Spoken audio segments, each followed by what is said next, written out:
Namaste, and welcome to our continuing series on the life divine with our beloved Ranga.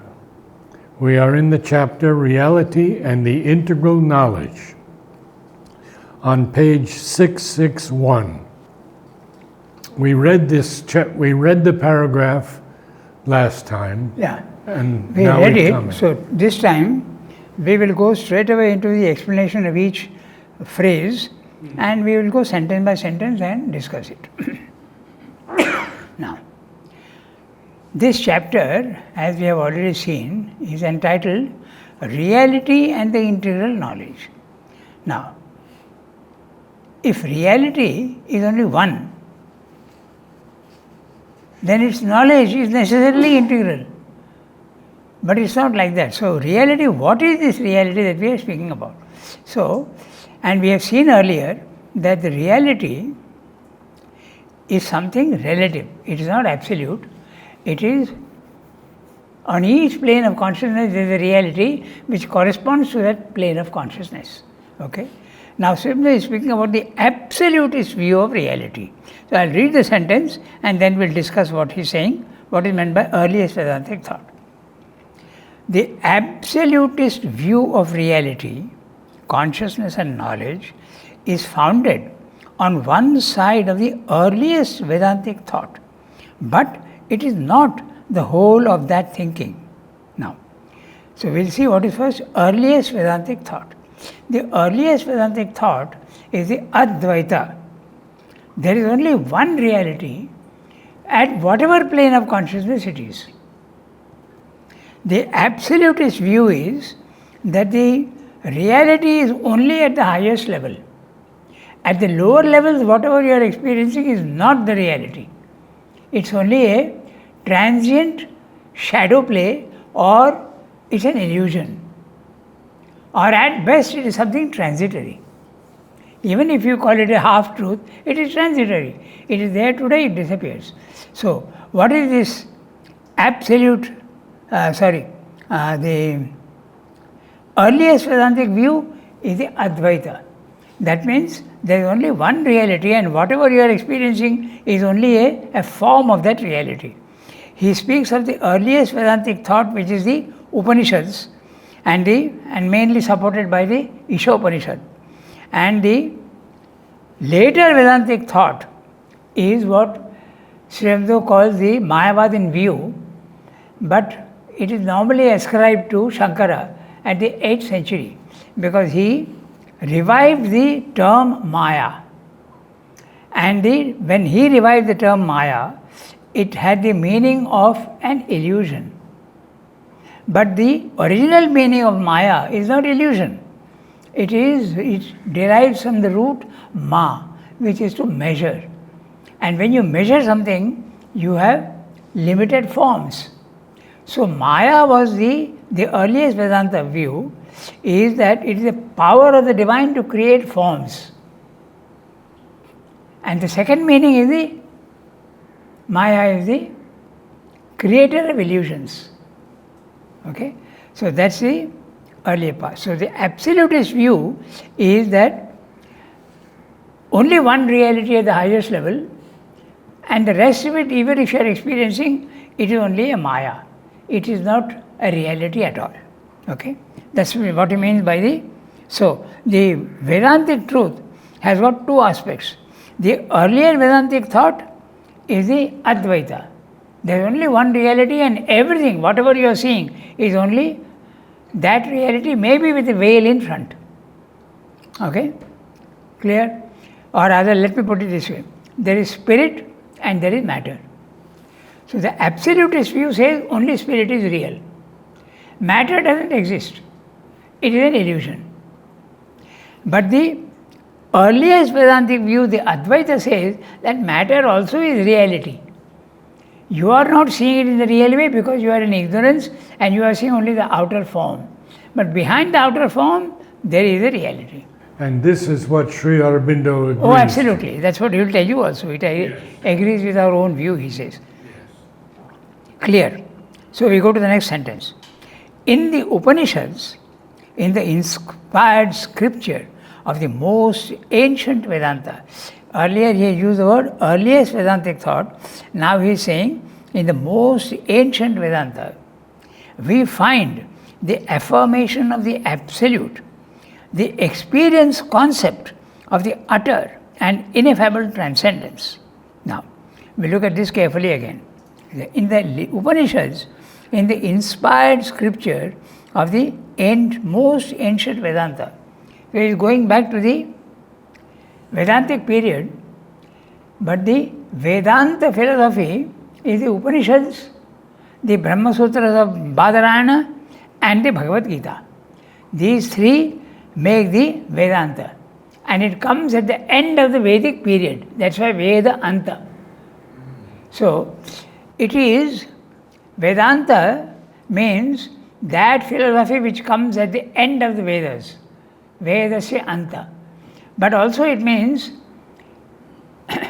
the thought content is the logical conclusion of the Vedas. So, in both ways there is Vedanta.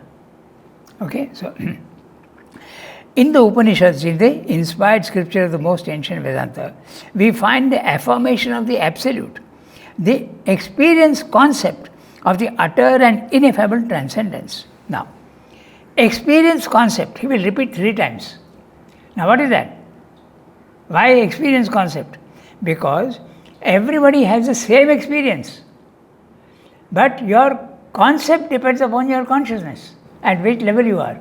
And so, the experience being the same to everybody, but it is ineffable. You can't describe it.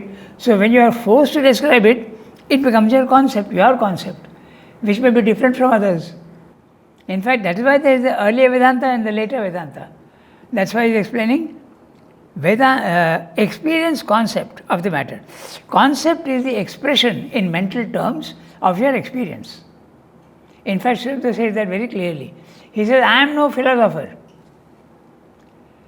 I have only expressed what were my experiences. He says in one letter, I never was a philosopher. So, the Western concept of philosophy is to be based on logic. It has to be logical, not in Indian thought. The Indian thought is its experience that counts, not the mental expression. The mental expression has very limited value. I can't say it is no value at all. It has very limited value. And that's a concept. Okay? So, in the Upanishads, in the inspired scripture of the most ancient Vedanta, we find the affirmation of the absolute. Now, note the word affirmation. Affirmation of the absolute, the experience concept of the utter and ineffable transcendence. What is meant by transcendence? Transcendent of the universe. So, there is no universe in the absolutist view. Even if you experience it, it is an illusion. Okay? So, that's the ineffable transcendence. What they call the divine in himself. So, you have to use the word divine in himself. But the divine in the cosmos is different and the divine in the individual is different. But the divine in himself is without the cosmos and without the individual. You know what the divine consciousness is. That's the transcendent. Okay? But we find also, not in contradiction to it, but as a corollary, an affirmation of the cosmic divinity.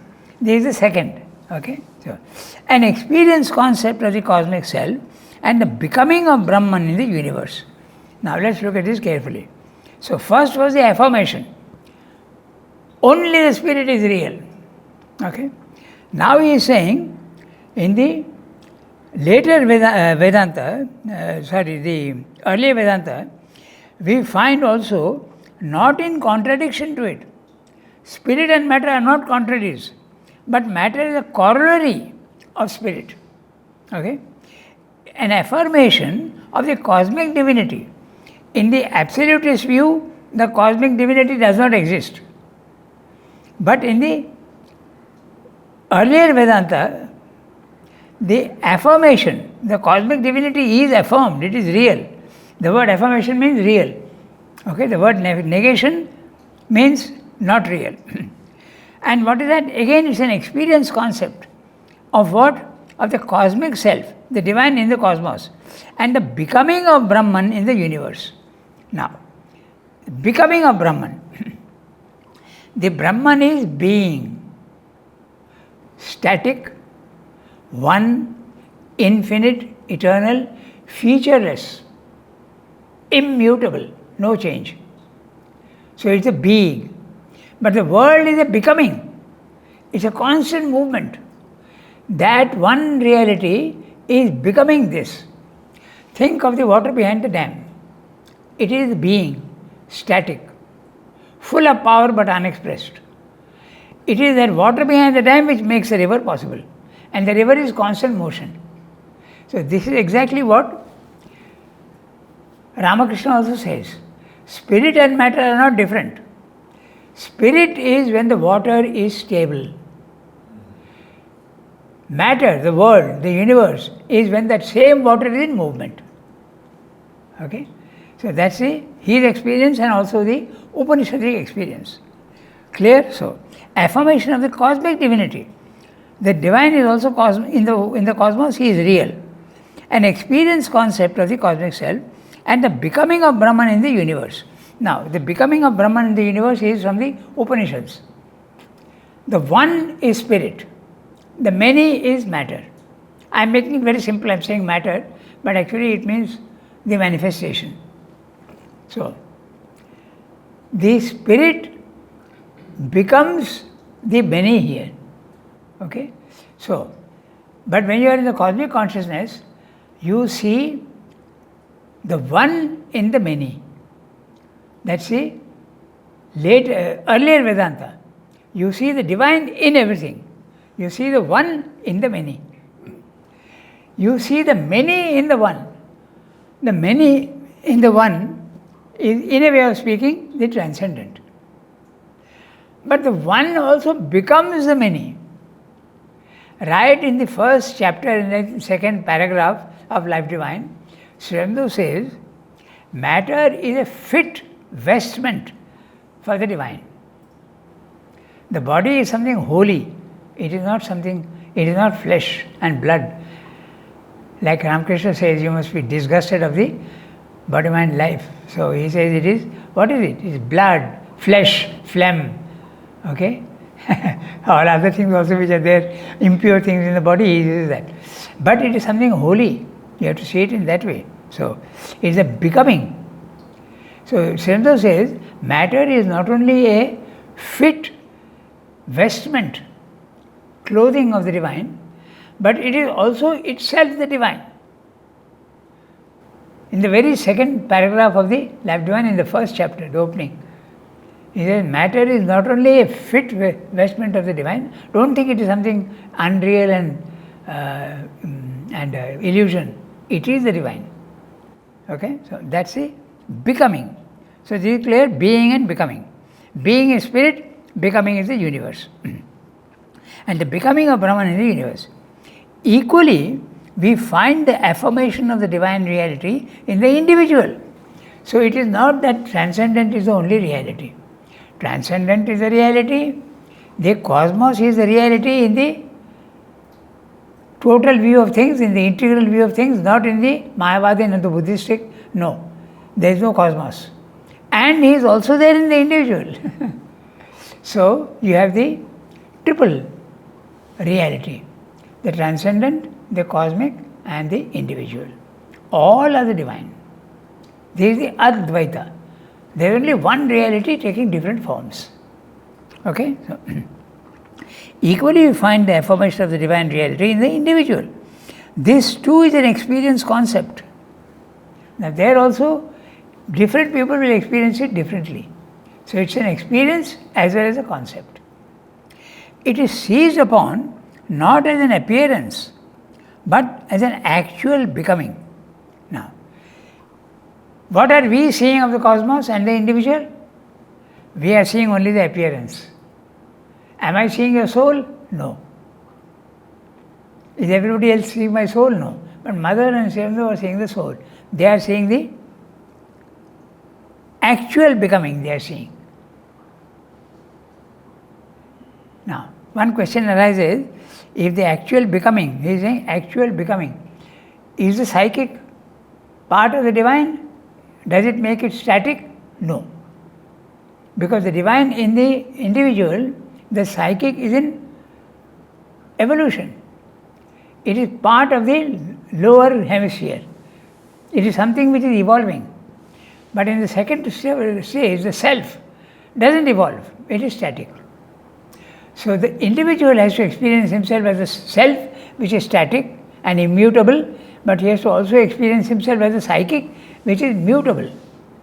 In the Gita's words, Kshara Purusha, the mutable being is the psychic being, and the immutable being is the self, which is static, pure, one. Okay? So, in place of the sole supreme exclusive affirmation, negating all else than the transcendent absolute, we find a comprehensive affirmation carried to its farthest conclusion in the second view, in the absolute divine, the Advaita philosophy. That's the second view. That's the, in place of the sole supreme exclusive affirmation, what is that? That's a Buddhistic view and the Mayavadic view. In place of the soul, only the spirit is real, nothing else. Soul supreme exclusive affirmation, exclusive, it excludes everything else. Affirmation, negating all else than this transcendent absolute, we find a comprehensive affirmation carried to its farthest conclusion. This is the Srivada's view as well as the Upanishadic view. This concept of reality and of knowledge, enveloping in one view the cosmic and the absolute, coincides fundamentally with our own. So Srivada is saying, I agree not with the Mayavadic philosophy or the Buddhistic philosophy, but I agree with the Advaita philosophy, which says that everything is essentially the divine. Essential divinity you will find at the highest level, but the relative divinity you will find at the lower level. But it is essentially divine. It's covered up with forms. But don't look at the forms, look at the reality behind the forms. Okay? So, enveloping in one view, enveloping. Transcendent, cosmic and individual are all divine. That envelops all the three. In one view, the cosmic and the absolute coincides fundamentally with our own view. Srivada is using, he is not saying it is the same. He is saying it coincides. He is saying my view, he is saying in a very guarded way, my view goes beyond the Advaita. Why? Because the concept of the supramental and the divinization of matter. That's why. Coincides, but not is the same. Okay?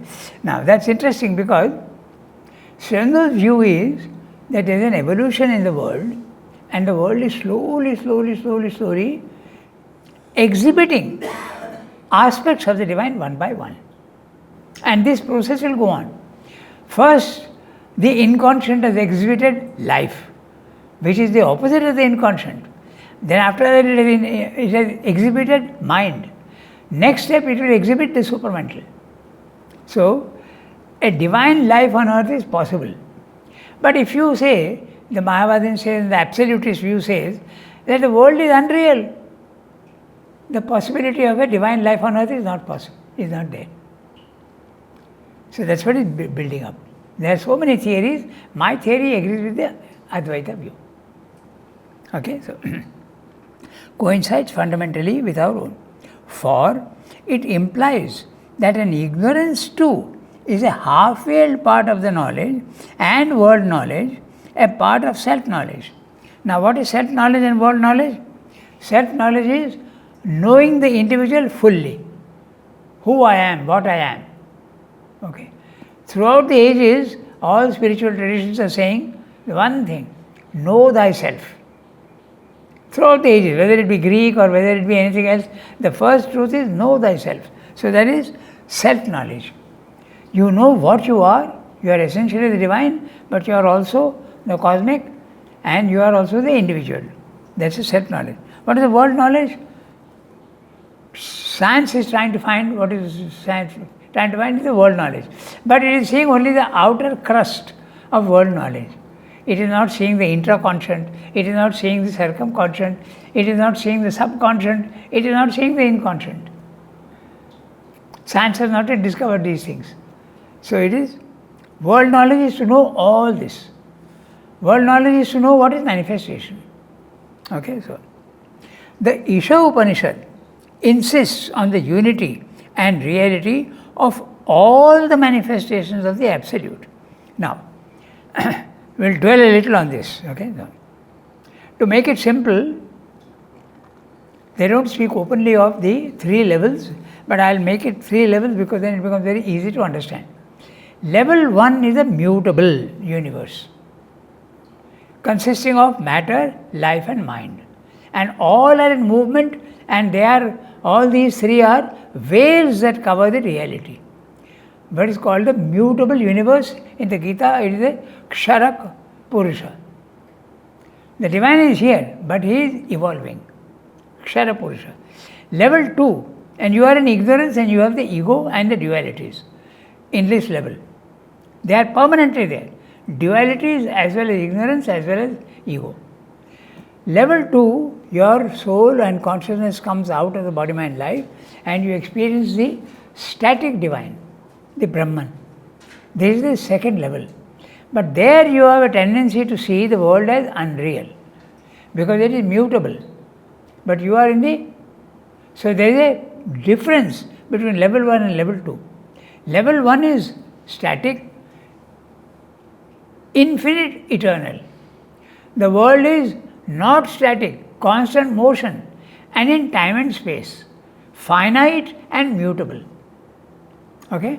So you conclude that the physical world is unreal and you say that that's it. The Upanishad is saying that there is a third level. The Gita also says that. There is a third level where you see that both these seeming opposites are absolutely harmonious with each other at the third level. This also is real, this also is real, and that also is real. All the 3 are real. That is what Sartre is saying here. The Isha Upanishad insists on the unity and reality of all the manifestations of the Absolute. The Absolute manifests itself first in the cosmos, then he manifests himself in the individual. So all these manifestations are really the Absolute. Okay? It refuses to confine truth to any one aspect. Brahman, level 2, is the stable and the mobile. The stable is level 2, mobile is level 1. Okay? The internal and the external. All that is near, all that is far, whether spiritually or in the extension of time and space. Now, he is actually almost quoting the Isha Upanishad, which says that that which is far and that which is near is the same. That which is inside and that which is outside is the same. Tad dure tad antike, tad bahyata and I forget the Sanskrit word, it's not coming to me now. But what is inside and what is outside, what is far, what is near. Okay, that's, and they say also it runs away and yet it is stable. Okay, so that is what the Isha Upanishad says. So there is actually translating. He says it is the stable and the unstable, the mobile, the internal and the external, all that is near and all that is far, whether spiritually or in the extension of time and space. Extension of time and space, level 1. Spiritually, level 2 or even level 3. Okay? It is the being of all becomings. Now, again we have come back to these 2 terms. Being is the static and the becomings is the mutable forms of that.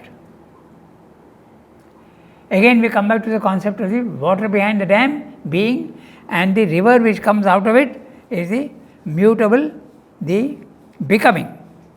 The pure and silent who is without feature or action, and the seer and thinker who organizes the world and its objects.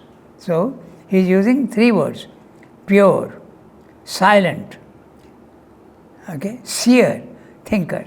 Okay, so these are all words which are used in the Upanishad. Okay, so in the Ishopanishad, who organizes the world and its objects. So from there he is planning and he is creating the universe. It is the one who becomes all that we are sensible of in the universe. What are we sensible of in the universe? All the physical forms, events. Okay? This is what we are conscious. But that also is being created by the divine, by the spirit. The Upanishad affirms the perfect and the liberating knowledge to be that which excludes neither the self nor its creations. Everything is, the self is real and its creations, the becomings are also real. Okay? Liberated self sees all these becomings of self-existence and its creation. The liberated spirit sees all these as becomings of the self-existent in an internal vision and by a consciousness which perceives the universe within itself instead of looking out on it. If the spirit is looking out on it, there are two. You are looking at something outside, so that's two. But it's not like that. It is looking in itself, so it's one. Okay? So note that. The universe within itself, instead of looking out on it. Okay? Like the limited and egoistic mind which sees object and subject as a thing other than itself. But the highest knowledge does not see in that way. Okay? It sees everything within itself. And man can have that experience also, which is the cosmic consciousness. And the cosmic consciousness has two aspects. Either you see it as the whole universe within yourself, which Srila calls the comprehensive, and you see yourself in everything in the physical world, that you see as the apprehensive. So you can see cosmic consciousness in both the aspects. Okay? Internal vision by consciousness which perceives the universe within itself instead of looking out on it, like the limited and egoistic mind which does that. It looks at things outside itself as a thing other than itself. To live in the cosmic ignorance is a blindness. Everybody agrees that. When you are living at level 1 in the cosmic ignorance, it's a blindness. But to confine oneself in an exclusive absolutism of knowledge is also a blindness. So if you go to the second level and say that that's the only truth, that also is a blindness, says the Upanishad. Okay? To know Brahman as at once and together, the knowledge and the ignorance, to attain to the supreme status at once by the becoming and the non-becoming, to relate together realization of the transcendent and the cosmic self, to achieve foundation in the supramundane and a self-aware manifestation in the mundane, is the integral knowledge. So, there is one thing to be said here. What we call ignorance, there are associations connected with ignorance. Ignorance is bad. You are seeing only part. Okay?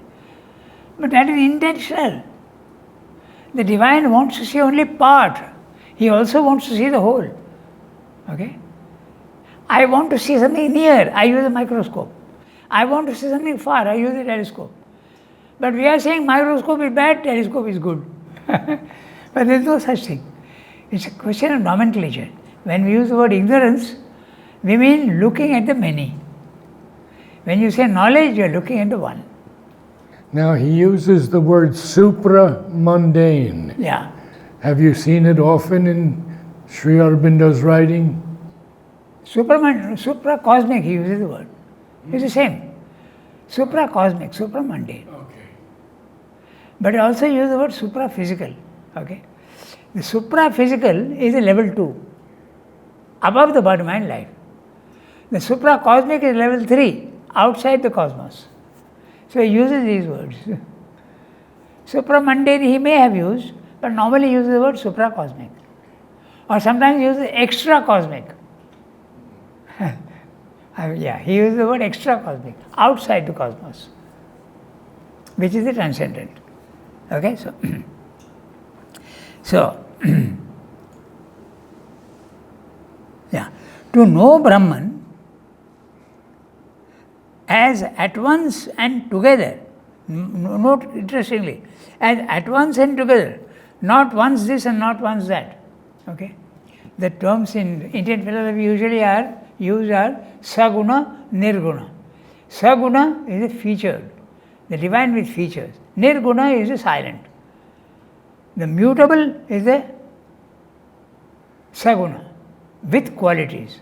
Nirguna without qualities. Without qualities means static, ineffable, one, pure, silent. He has used those words. Okay, so to know Brahman as at once and together, the knowledge and the ignorance, to attain to the supreme status. So, at once by the becoming and the non-becoming. Okay. Now, becoming is level 1 and the non-becoming is level 2. You are at a level where there is no becoming. Okay. To relate together realization of the transcendent and the cosmic self, to achieve foundation in the supramundane and a self-aware manifestation in the mundane. So, supramundane is outside the universe and a self-aware manifestation in the mundane. Note the word self-aware manifestation. Okay? So, is the integral knowledge. You have to know all the three. That is the position of immortality. So, when you say you have to become immortal, the famous mantra of the Brihadaranya Upanishad, take me from ignorance to knowledge, take me from death to immortality. So, what is meant by immortality? To realize that you are eternal and you are the essentially the spirit. So, that's the immortality. Is the integral knowledge. That is the position of immortality. It is this whole consciousness with its complete knowledge that builds the foundation of the life divine and makes its attainment possible. If you insist on the Buddhistic solution and the Mayavadic solution and the later Vedanta which says that absolutist, only there is one truth and the rest is all, even if you see it, is unreal, the possibility of a life which is divine doesn't exist. So Sri Aurobindo says no. So you have to see the second theory, the Advaita. Everything is divine, then there is. And also then that gives you the between knowledge and ignorance are not opposites. Knowledge veiling itself and diminishing itself on purpose becomes ignorance. It's like you are sitting in a theatre and the lights are on, the program is about to begin, and there is this, what do you call it? I think the rheostat or something they call it, which you slowly reduce the light, slowly reduce the light, slowly reduce the light. So when it becomes darkness, it is still light which is absent. It is not the opposite of light. So that's exactly what he's saying. Knowledge and ignorance also, both. Okay, you must know both as same. Okay, so the integral knowledge. That is the position of immortality. It is this whole consciousness with its complete knowledge that builds the foundation of the life divine and makes its attainment possible.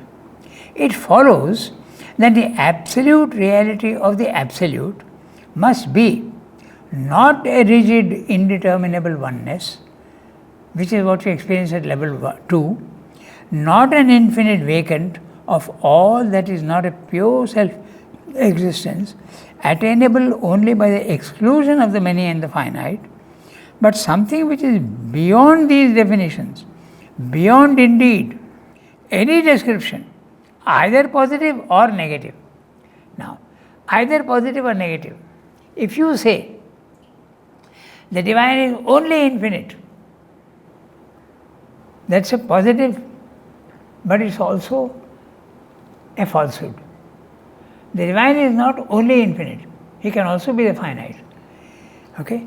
And if you say the ignorance is lack of knowledge and it is mutable, it is always mutable, there also you are wrong. So the divine is neither negative nor positive, it is both together at the same time. Okay?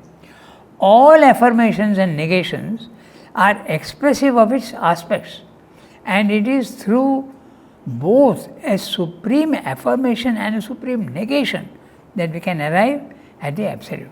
You must know the light and you must also know the darkness as one. Okay? So this is very interesting. All affirmations are expressive of its aspects. What are those affirmations? The divine is immortal. But he is also death. You have Yama. Okay. So, divine is infinite, but he can also be finite. These are all the total affirmations. The divine is eternity, but it also, he can be in time. He can be infinite, finite. All these are, all the aspects are actually both. Both are the reality. Both are the divine. Good and evil. Yes. You are seeing it as evil. It's a question of words, as I said, etymology. Yes. You are saying evil, but it's a reverse, it's a shadow of good. Yes. Light and shadow. Okay. All affirmations and negations are expressive words. So, as you said, na, the divine wants to see oneness. And you are human, and when you see oneness, oh, this is wonderful. That many is nonsense. But the divine wants to see the many also. He wants to see the many. Why should we deny him that right? On the one side, then, presented to us as the reality, we have an absolute self-existence, an eternal soul self-being, and through the experience of the silent and inactive self, or the detached, immobile Purusha, we can move towards this featureless and relationless absolute, negate the actions of the creative power, whether that be an illusory Maya or a formative Prakriti, pass from all circling in cosmic error to into the eternal peace and silence, to get rid of our personal existence and find or lose ourselves in that sole true existence. 1, 2, 3, 4, 5, 6, 7, 8, 9. 9 lines, one sentence. And what he's saying is that if you want to experience the sole exclusive reality, you are welcome to do that. Okay? But that's not the only issue. There can be other possibilities also. So to insist, like Buddhists say, that the world is unreal, you are insisting only on one truth. So that becomes the untruth. Now we'll identify the words. On the one side, okay, on the other side there is something else. On the one side then, presented to us as the reality, now note the word presented to us. People are telling us that only the spirit is real. In this whole 9-line sentence, he is speaking of the exclusive. Brahman is the only reality. It's not his you. He's saying if you want, you can go there. How can you do that? On the one side, then, presented to us as the reality, we have an absolute self-existence, an eternal soul self-being is the only thing that exists. And through the experience of that silent and inactive self, or the detached immobile Purusha. Now, which is the inactive self? The Brahman consciousness. Okay? That's the Mayavadi theory. Detached immobile Purusha, he is speaking of the Sankhya philosophy. He repeats, okay, afterwards again there is a repetition of this. Okay? So, immobile Purusha, we can move towards this featureless and relationless absolute. Okay? Negate the actions of the creative power. Okay? Negate the creation of the, what does it mean? Negate the action of the creative power?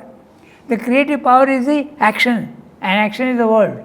So you are negating the world by going to the Brahman consciousness. Okay? So that's one way of doing it. And you can do that in two ways. Whether by an illusory Maya, the Buddhistic philosophy or the Mayavadic philosophy, or a formative Prakriti. The formative Prakriti is not unreal. It is only making forms. There is a Sankhya view. Okay? So, pass from all circling in cosmic error into the eternal peace and silence, get rid of our personal existence, the ego disappears. In Buddhism, the soul doesn't exist in Buddhism. There is no soul. There is a slight confusion between soul and ego. Actually, the ego disappears, but the soul doesn't disappear. The soul becomes infinite. It is finite in a sense, but it becomes infinite. Again we come back to that idea of the grain of salt. The grain of salt put into water disappears. So the soul doesn't disappear, it becomes infinite. Negate the actions of creative power, whether by an illusory maya or a formative prakriti, pass from all circling in cosmic error into the eternal peace and silence, get rid of our personal existence and find. Find or lose. I'll explain. I've got a note there on it. And find or lose ourselves in that soul true existence. So, when you go to that level, if you lose yourself, you are a Buddhist. Or if you go there and find that I am this reality, that's a Sankhya philosophy. Okay? So, but in both cases, you are going away from level 1 to level 2. In the first case, you are saying level 1 is unreal. In the second case, in the Sankhya philosophy, you are not saying the physical world is unreal, but there is a distinct dichotomy between the two. Purusha and Prakriti are separate, never one. Okay, so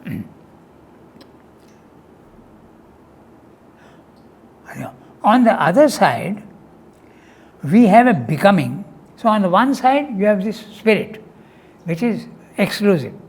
On the other side, we have a becoming, matter, okay, which is a true movement of being, true movement. This is a second theory, not an unreal movement, a real movement. We have a becoming which is a true movement of being, and both the being and the becoming are truths of the one absolute reality. The first view is founded on the metaphysical conception which formulates an extreme perception in our thought, an exclusive experience in our consciousness of the absolute as a reality, void of all relations and determinations. There is the experience of nirvana. Okay? Even Sri Aurobindo had it. In Baroda, you have the experience. When you go to level 2, you can experience in two ways. You can either experience the cosmos as real, or you can experience the cosmos as totally unreal. It depends on the soul. In Sri Aurobindo's case, he experienced it as unreal, but he didn't jump to conclusions. He waited. He said, let me see. And slowly that which appeared to be absolutely vacant started filling up with power, with emotion, with love. Okay, so the first view is founded on the metaphysical conception which formulates an extreme perception in our thought, an exclusive experience of our consciousness of the absolute as a reality void of all relations and determinations. Relations and determinations exist at level 1. That imposes as its consequence a logical and practical necessity to deny the world of relativity as a falsity of unreal being, a non-existent asat, or at least a lower and evanescent temporal and pragmatic self-experience. This, and to cut it away from the consciousness in order to arrive at liberation of the spirit from its false perception or its inferior creations. The second part that he is talking about, he is bringing in Shankara. Okay, so he says, impose a logical and practical necessity to deny the world as relativity as a falsity of unreal being, non-existent asat, the Mayavada philosophy and the Buddhist philosophy, or at least a lower and evanescent temporal and pragmatic self-experience. This is the Shankaran view. It's not unreal, but it's a lower and evanescent temporal and pragmatic self-experience. This is the Shankaran view. Okay? And to cut it away from the consciousness in order to arrive at liberation of the spirit from its false perceptions or its inferior creations. The inferior creations are again Shankara. The world is not unreal, but you can't get the divine here, you have to go there. Pure divine, you have to go there. Okay.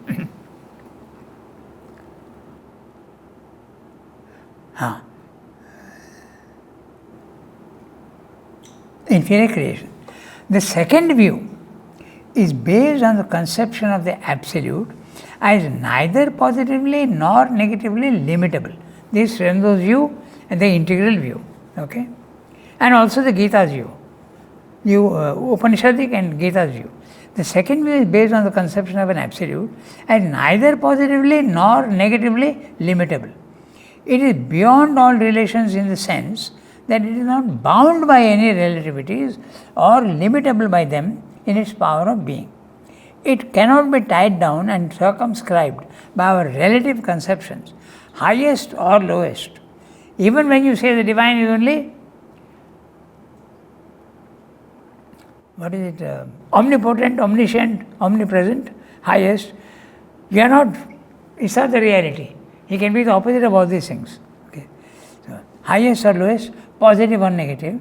It is bound neither by our knowledge nor by our ignorance, neither by our concept of existence nor by our concept of non-existence. All these ideas don't apply to the spirit. Second view. But neither can it be limited by any incapacity to contain, sustain, create or manifest relations. All this it can do.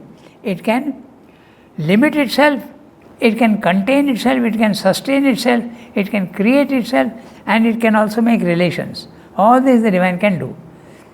On the contrary, the power to manifest itself in infinity of unity and infinity of multiplicity can be regarded as an inherent force, sign, result of its absoluteness. If you say the divine is absolute, you must give it all power, the power to deny itself even. Okay? And this possibility is in itself a sufficient explanation of cosmic existence. The absolute cannot indeed be bound in its nature to manifest a cosmos of relations, but neither can it be found not to manifest any cosmos. It can do whatever it wants. It is not itself a sheer emptiness, for a vacant absolute is no absolute. It's a zero which is full. It's not a zero which is empty. Like the seed. If you cut up the seed, there is nothing in it. But it contains the whole tree inside. So it's not a negative zero, it's a positive zero. Its featureless is positive, not negative. Okay? It is not itself a sheer emptiness, or a vacant absolute is no absolute. Our conception of void or zero is only a conceptual sign of our mental inability to know or grasp it. It bears in itself some ineffable essentiality of all that is and all that can be. And since it holds in itself this essentiality and this possibility, it must also hold in itself in some way of its absoluteness either the permanent truth or the inherent, even if latent, realizable actuality of all that is fundamental to our or the world's existence, to our at the personal level, man, or the world's existence. It is this realizable activity it is this realizable actuality, actualized or this permanent truth, deploying its possibilities, that we call manifestation and see as the universe. So what you are seeing is only the divine manifesting himself infinitely. This last one, I just read the summary. Okay? We are now going to look at various views of what reality is. One theory, based on the spiritual experience of the self, Brahman, Nirvana, is all the same, is that there is a self-existence which is the only reality. It can be reached, experienced by the consciousness rising into the silent, immutable, infinite featurelessness of the self. It's a relationless absolute. When in that consciousness, we can see the world as an illusion, an unreality. We can then get rid of our personality in the world, ego disappears, body, life, mind are seen as transient formations that break and dissolve into that from which it came. Body goes to matter, vital goes to universal prana, mentality goes to the universal mind plane. We can then discover ourselves to be the real person, infinite consciousness, a portion of the Supreme, or that real person can be negated and we may merge into our original source and completely lose even our individual existence. He has used the words find yourself or lose yourself. He has used the words. Okay? The second theory is that of the supreme reality which creates both. So our view is the second reality.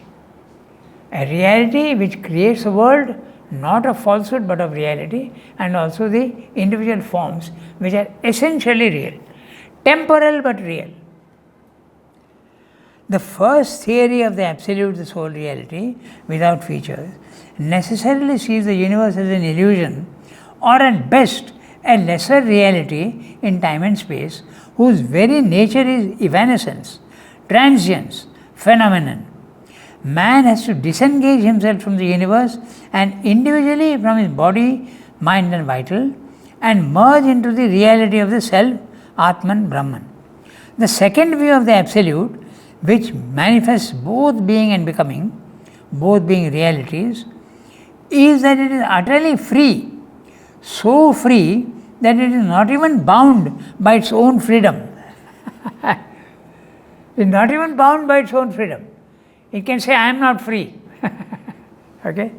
It can bind and tie itself into limited, fixed and contrary knots of its own nature, infinity, consciousness, power, bliss. Therefore, consciousness can become unconsciousness, Ananda can limit itself into pain and suffering, Shakti can diminish itself into weakness, and this is how the Absolute creates a universe of finite and fleeting forms. And this Absolute can be reached by supreme negation, neti neti, or by a supreme affirmation. So, you can go on saying to yourself, the neti neti method, I am not the body, I am not the vital, I am not the mind. Or you can go on saying, I am pure Brahman, I am pure Brahman. Both. Siddhartha prefers that pure Brahman. He doesn't like that neti neti, he doesn't like. He never likes the negative, he always likes the positive. Okay? In this second view, the infinite featureless absolute is not a nihil. It is the infinite potentiality of all possibilities. This is something that the normal mind cannot grasp easily, but the image of the tree and the seed is relevant and helps the conception. This deploying of all possibilities is what we call the universe. So we stop here. 6 minutes. 2 paras were very... You covered so much today and covered it so beautifully. Yeah. We went into detail to explain each one what he is saying. Okay? So very clear, Sriyamdu does not agree with the view that says that the world is unreal, although he himself had the experience.